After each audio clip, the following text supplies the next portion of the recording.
ನಾಳೆ ದಿವಸ ಜುಲೈ 21ನೇ ತಾರೀಕು ರೈತರ ಹುತಾತ್ಮಕ ದಿನಾಚರಣೆಯ ಅಂಗವಾಗಿ ತಾವು ಏನೇನ ಯೋಜನೆಗಳನ್ನ ಹಮ್ಮಿಕೊಂಡ್ರಿ ಮತ್ತು ರೈತರಿಗೆ ಯಾವ ರೀತಿ ತಾವು ಸಂಘಟನೆ ಮುಖಾಂತರ ತಾವು ಏನು ಮಾಹಿತಿ ಕೊಡಕ್ಕೆ ತಿಳಿಸ್ತೀವಿ? ನಾಳೆ 45ನೇ ರೈತ ಹುತಾತ್ಮ ದಿನಾಚರಣೆಯನ್ನ ಹುಬ್ಬಳ್ಳಿ ತಾಲೂಕಿನ ಸವಾಯಿ ಗಂಧರ್ವ ಹಾಲ್ನಲ್ಲಿ ಅತ್ಯಂತ ವಿಜೃಂಭಣೆಯಿಂದ ರೈತರ ಒಂದು ಈ ಹಬ್ಬ ಅಂತಕ್ಕಂಥದ್ದಕ್ಕಿಂತ ರೈತರು ಏನು ಹುತಾತ್ಮರಾಗಿದ್ದಾರೆ ಅವರ ಆತ್ಮಕ್ಕೆ ಶಾಂತಿ ಸಿಗಲಿ ಮತ್ತು ಅವರ ನೆನಪಿನಲ್ಲಿ ಈ ಸರ್ಕಾರಗಳಿಗೆ ಎಚ್ಚರಿಕೆಯನ್ನು ಕೊಡ್ತಕ್ಕಂಥ ಕೆಲಸವನ್ನು ಸಹ ನಾಳೆ ಮಾಡ್ತಾ ಇದ್ದೀವಿ. ಹಾಗೆ ರಾಜ್ಯ ಸರ್ಕಾರಕ್ಕೆ ರೈತರ ಏನು ವೀರ ಮರಣ ಏನಾದ ರೈತರಿಗೋಸ್ಕರ ಇವರೇನು ತ್ಯಾಗ ಬಲಿದಾನ ಮಾಡಿದಂಥ ನಮ್ಮ ರೈತರು ಇವತ್ತಿಗೂ ಕೂಡ ಸರ್ಕಾರ ರೈತರ ಒಂದು ಈ ಹುತಾತ್ಮ ದಿನಾಚರಣೆಯನ್ನು ಸರ್ಕಾರನೇ ಆಚರಣೆ ಮಾಡಬೇಕಾಗಿತ್ತು. ನರಗುಂದ ನವಲಗುಂದದ ಬಂಡಾಯದ ಬಿಸಿ ಈ ರಾಜ್ಯಕ್ಕೆ ತಟ್ಟಿತ್ತು. ಅದೇ ರೀತಿ ಗೋಕಾಕ ಚಳುವಳಿ ಯಾವ ರೀತಿ ಆಗಿತ್ತು ಅದೇ ರೀತಿ ಬಂಡಾಯದ ರೈತರ ಚಳುವಳಿ ಕೂಡ ರಾಜ್ಯದಲ್ಲಿ ಒಂದು ಹೆಸರುವಾಸಿ ಇದಂತಾಗಿದೆ. 80% ರೈತಾಪಿ ವರ್ಗನೇ ಈ ರಾಜ್ಯದಲ್ಲಿ ಕುಲ ಕಸಬಾದಂಥ ನಮಗೆ ಸರ್ಕಾರ ಇವತ್ತಿಗೂ ಕೂಡ ಒಂದು ವೈಜ್ಞಾನಿಕವಾದಂಥ ಬೆಲೆಯನ್ನು ನಿಗದಿ ಮಾಡಿಲ್ಲ. ಅದರ ಜೊತೆಗೆ ಸಬ್ಸಿಡಿ ರೂಪದಲ್ಲಿ ಏನು ಬೀಜ ಗೊಬ್ಬರಗಳನ್ನು ವಿತರಣೆ ಮಾಡಬೇಕಾಗಿತ್ತು. ಪ್ರತಿ ವರ್ಷ ನೀವು ಕಂಡಂಗೆ ಗೊಬ್ಬರ ಶಾರ್ಟೇಜೇ ತೋರಿಸ್ತಾರೆ ನಮಗೆ.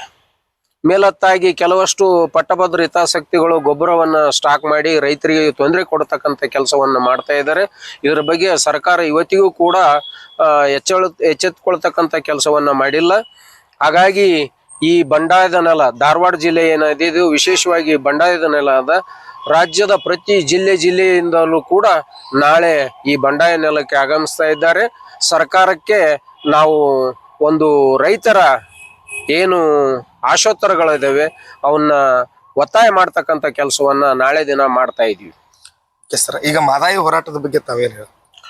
ಮಾದಾಯಿ ಹೋರಾಟ ಇದು ಒಂದು ಕಣ್ಣ ಮುಚ್ಚಾಲೆ ಹೋರಾಟ. ಇದು ವಿಶೇಷವಾಗಿ ಕಳೆದ 28 ಸಂಸದರನ್ನು ಕೊಟ್ಟಂತ ಕರ್ನಾಟಕ ರಾಜ್ಯ ಅತ್ಯಂತ ಹೆಚ್ಚು ಸಂಸದರನ್ನು ಕೂಡ ಕಳಿಸಿದಂತ ನಾಡು ಕರ್ನಾಟಕ.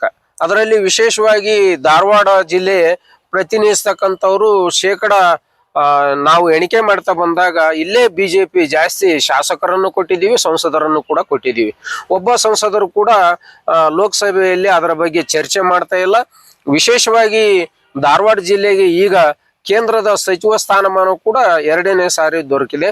ಅಂತ ಸಚಿವರು ಕೂಡ ಈ ಒಂದು ಕಳಸಾ ಬಂಡೂರಿ ಯೋಜನೆ ಬಗ್ಗೆ ನಿಷ್ಕ್ರಿಯವಾಗಿ ಏನು ವರ್ತನೆ ಆದ ಇವ್ರದ್ದು ಅದನ್ನು ತಿದ್ದಿಕೊಂಡು ಮುಂಬರುವ ದಿನದಲ್ಲಿ ಆ ಫಾರೆಸ್ಟ್ ನ ಏನು ಫೈಲ್ ಅದನ್ನು ಕ್ಲಿಯರ್ ಮಾಡ್ತಕ್ಕಂಥ ಕೆಲಸವನ್ನ ಮಾನ್ಯ ಸಂಸದರಾದಂಥ ಪ್ರಹ್ಲಾದ್ ಜೋಶಿ ಅವರು ಮಾಡಬೇಕು ಅಂತೇಳಿ ನಾವು ಅವ್ರಿಗೆ ಒತ್ತಾಯವನ್ನು ಕೂಡ ಮಾಡ್ತಾ ಇದ್ದೇನೆ. ಹಾಗೆ ಆಶಾಭಾವನ ಮನೋಭಾವನೆಯನ್ನು ಕೂಡ ಇಟ್ಕೊಂಡಿದ್ದೀವಿ. ರೈತ ಹುತಾತ್ಮಕರ ದಿನಾಚರಣೆ ಅಂಗವಾಗಿ ನಾಳೆ ಏನೇನು ಕಾರ್ಯಕ್ರಮ ಹಮ್ಮಿಕೊಂಡ್ರೆ ದಯವಿಟ್ಟು ತಿಳಿಸ್ಬೇಕಾಗಿದೆ. ಕರ್ನಾಟಕ ರಾಜ್ಯ ರೈತ ಸಂಘ ಹಾಗೂ ಹಸಿರು ಸೇನೆ ವತಿಯಿಂದ ನಾಳೆ ರೈತ ಹುತಾತ್ಮ ದಿನಾಚರಣೆ ಅಂಗವಾಗಿ ಇವತ್ತು 10th ಮತ್ತು ಸೆಕೆಂಡ್ ಇಯರ್ ಆ ಮಕ್ಕಳಿಗೆ 90% 95% ತಗೊಂಡಂಥ ಮಕ್ಕಳಿಗೆ ಸನ್ಮಾನವನ್ನು ಇಟ್ಕೊಂಡಿದ್ದೇವೆ. ಅದೇ ರೀತಿ ಪ್ರಶಸ್ತಿ ಪತ್ರನೂ ಅವರಿಗೆ ಕೊಡುವಂಥ ಕೆಲಸವನ್ನು ಮಾಡಿದ್ದೇವೆ. ಮತ್ತು ನಮ್ಮ ಪ್ರಗತಿಪರ ರೈತರು ಏನು ರೈತ ಇದರೊಳಗೆ ಏನು ಸಾಧನೆಯನ್ನು ಮಾಡಿದಂಥ ರೈತರಿಗೆ ಮತ್ತು ನಮ್ಮ ರೈತ ಮುಖಂಡರಿಗೆ ವೇದಿಕೆ ಮೇಲೆ ಇದ್ದಂಥ ಎಲ್ಲ ನನ್ನ ರೈತ ಬಂಧುಗಳಿಗಿನ ಸನ್ಮಾನದ ಕಾರ್ಯಕ್ರಮ ಇರುತ್ತದೆ. ಮಾಜಿ ಯೋಧರಿಗೆ ಕೂಡ ನಾವು ಸನ್ಮಾನವನ್ನು ಇಟ್ಟುಕೊಂಡಿದ್ದೇವೆ.